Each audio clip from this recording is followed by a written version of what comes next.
And hello, YouTube. This is Thomas Judge back once again, and again, it's another episode of my series, Valiant till the Last, in which I am reading every single Valiant Deluxe Edition hardcover. And as it now transpires, I've decided to read every single Valiant comic. So, this is episode 10. I've read a whole bunch of hardcovers so far, but the last couple of weeks, I've just actually been catching up on the uncollected issues. And today's video is about something which is also uncollected. So I'll just be showing you images of the covers rather than actually being able to show you a deluxe edition and the build quality or anything like that. And this is the series Harbinger Renegade. Now, this is a 9 issue series. It came out just after the start of the Major Faith Limited series of 12 issues. In other words, it started coming out literally a month or two after Generation Zero, which is what we talked about last week.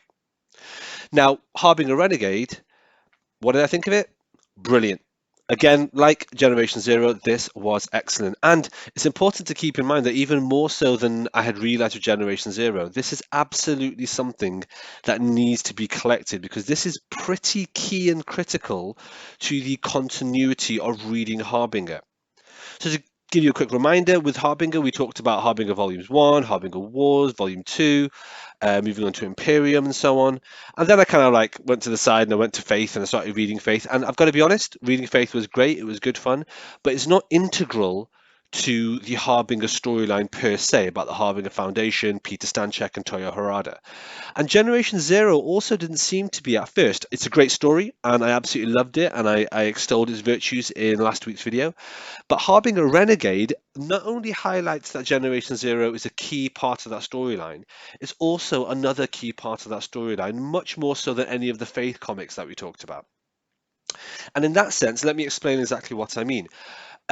Harbinger Renegade refers to the events that happen in Generation Zero. I won't give any spoilers here, but it does refer to it. And in fact, the second volume of second trade paperback of Harbinger Renegade, which starts with issue 5 here, is called Massacre, and it is actually set in Rook and really kind of wraps up all the events of Generation Zero.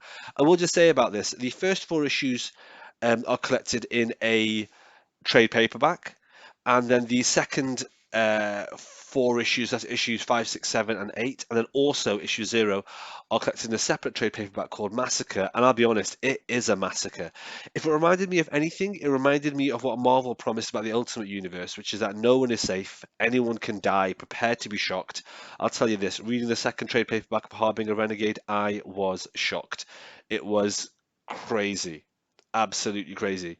But I'm getting ahead of myself. The first trade paperback was called The Judgement of Solomon, and it introduces a new character called Alexander Solomon, who's a Psyot who's very powerful and very interesting. And that's what the first arc is about. The second arc then reminds us that Generation Zero happened. It's clearly set after that. It's shocking. It's well written. It's well put together. You've got issues 5, 6, 7, 8, and then you have issue 0. I can't stress enough that issue 0 is set after the 8 issues of Harbinger Renegade. It's not a prequel issue, it's like a sequel issue, if you see what I mean. So if you're reading that in single issues, that's how you would read it. If you're reading that in trade paperbacks, that's how you read it. And in terms of where and when you would read it, you need to read this. You absolutely have to read this after Generation Zero has concluded. And Generation Zero, you can either read after reading Faith, or instead of reading Faith, or at the same time as reading Faith. But Generation Zero is set after Imperium. I'm feeling more and more like a reading guide of some kind is kind of coalescing in my mind. And we may come back to that idea, and I may do like a final wrap-up video of all this to show that. But all I'm going to say with this is that Harbinger Renegade, awesome, well worth reading, definitely deserves to have its own deluxe edition collection. The fact that it doesn't is a crime.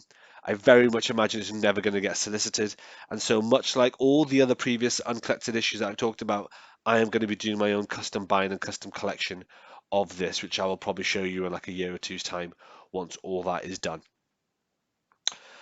All right, so where to go after Harbinger Renegade? Well, the next video, which is going to be next week, we're going to be diving back into an actual deluxe edition that I will be showing you in my overview Skycam series. So with that, we're going to be looking at Harbinger Wars 2, which looks like it spins directly out of the events of Harbinger Renegade. So, Harbinger Wars 2 it is. If you have Harbinger Wars 2, or if you don't have Harbinger Wars 2 rather, you might be interested to know that that actually starts with the miniseries Secret Weapons, which is also collected as a deluxe edition, and I'll also be showing that in next week's video. So if you're reading along, that's what to read for next time, the Secret Weapons series, and also Harbinger Wars 2, or just the Harbinger War Deluxe Edition that collects both of them.